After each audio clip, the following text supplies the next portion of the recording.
Bom dia, meu nome é André, tô aqui no canal Psicologia Mais. Descomplica aí, vai?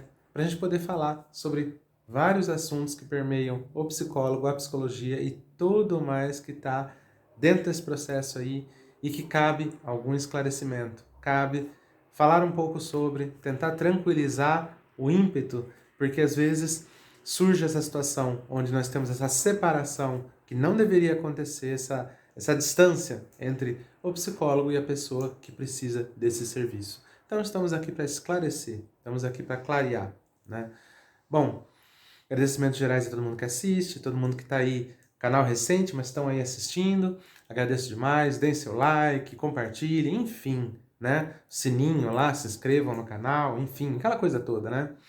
Bom, gente, hoje o tema que eu queria trazer, ele acaba se conectando até ao tema do anterior, né, do vídeo anterior, que é essa questão do psicólogo, ele conseguiria me entender, ele seria capaz de me entender, ele seria capaz de compreender a minha demanda, né, foi o vídeo anterior.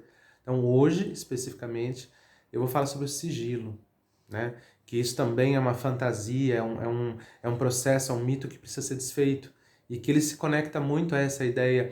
Os dois receios se juntam, né? O receio de que, será que o psicólogo vai dar conta de me entender? Que isso já foi esclarecido, que sim, ele dá conta de entender.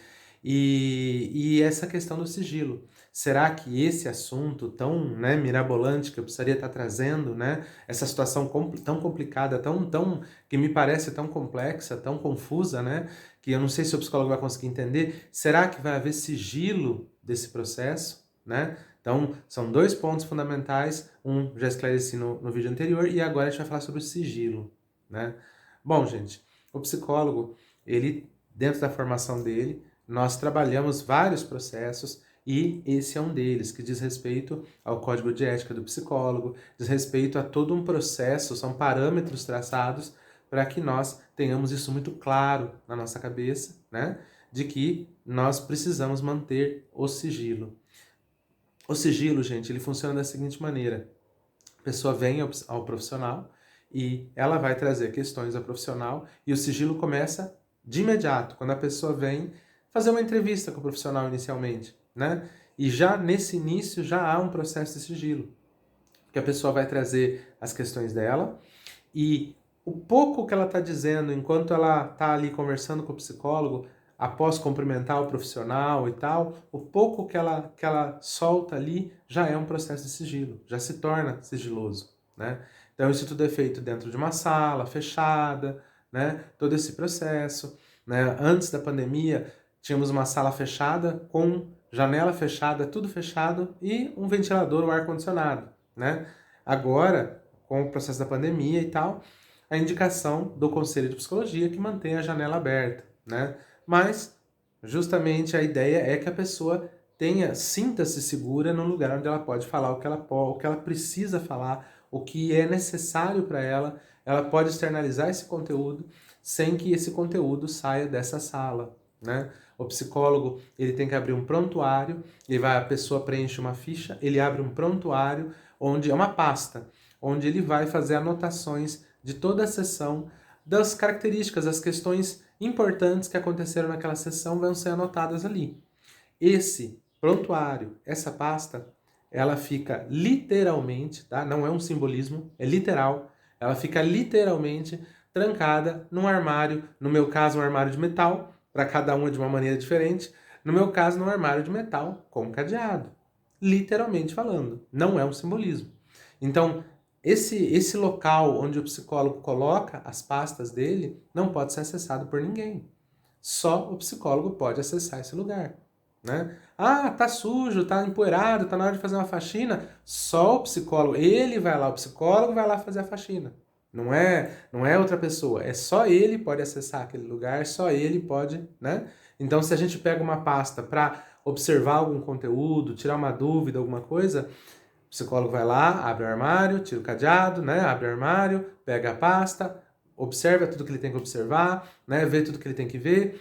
Ele retorna até o armário dele, guarda a pasta, coloca o cadeado e retoma as funções dele. Ele só retoma as funções dele depois que ele guardou a pasta e fechou com o cadeado, tá? Então o sigilo, ele é fundamental. E aí você tem duas questões aqui que são importantes mencionar. Uma é quando tem o atendimento da criança ou adolescente. Fica essa dúvida. Bom, gente, sigilo, nesses casos, funciona assim.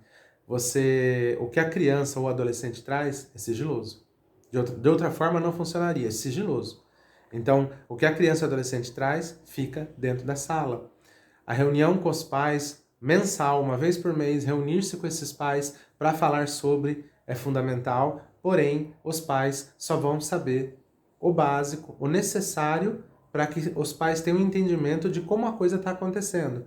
Porém, os detalhes, as questões principais, aquilo que essa criança e esse adolescente soltou na sala, não vão ser trazidos para os pais. Tá? Então, o sigilo da criança e do adolescente fica assegurado ali. Né? Para os pais é falado por cima, algum sentimento, alguma emoção por cima, mas os detalhes, os motivos, o que realmente está sendo trazido, não é trazido para os pais para assegurar o sigilo dessa criança, desse adolescente.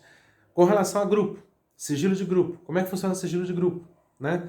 Trabalho de grupo, gente, que eu acho uma coisa maravilhosa, principalmente com relação nesse processo de pandemia, pós-pandemia, esse processo que a gente está vivendo aqui se tornou ainda mais interessante, mas sempre foi. Os adolescentes, pré-adolescentes, principalmente, trabalho de grupo pode ser feito com adulto, pode ser feito com qualquer idade, ou com qualquer grupo específico, mas pré-adolescentes e adolescentes sempre foi um processo genial, porque eles têm elemento comparativo, eles se ouvem, eles conversam uns com os outros, trocam experiências, percebem que eles não são os únicos no mundo que passam por problemas. Tudo aquilo vai acontecendo de uma maneira que se forma uma consciência grupal, não é uma única consciência. O paciente e o psicólogo. Não é uma única consciência, é uma consciência grupal. Então ele vai dividindo com esses outros adolescentes os processos dele, né? Tudo isso é muito interessante, eu não vou aqui ficar me alongando, mas muito show de bola mesmo, né? Bom, o que acontece nesse caso? O psicólogo, da mesma maneira, vai abrir prontuário, vai manter sigilo, tudo isso. E com relação ao grupo, é claro, é sugerido e o próprio grupo compreende isso à medida que isso vai acontecendo, que as sessões vão acontecendo, o próprio grupo percebe isso, fica muito claro, né? Que o sigilo entre eles é fundamental. Eles têm que ter na cabeça deles a ideia, a proposta de que tudo que foi falado ali pelos colegas não vai ser trazido para fora do consultório. Porque ele não só começa a dar importância para isso e entender o quanto aquilo está sendo importante, impactante para ele, como ele também, de uma maneira, vamos dizer assim, um pouquinho egoísta, vamos dizer assim, né?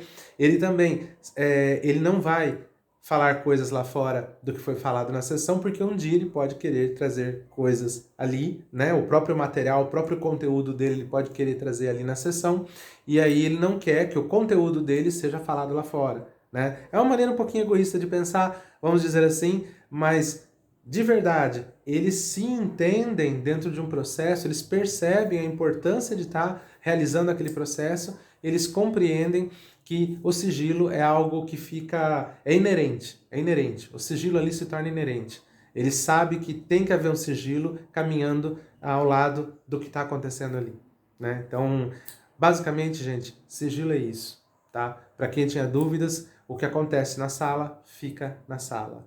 Isso é só o profissional que tem acesso ao conteúdo que é falado, tá bom, gente?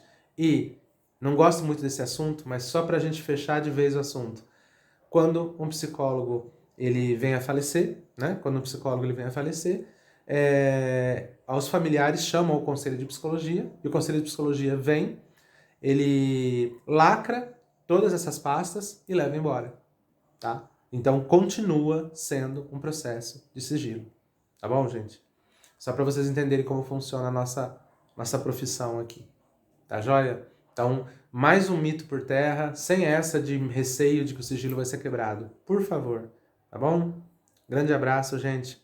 Até mais.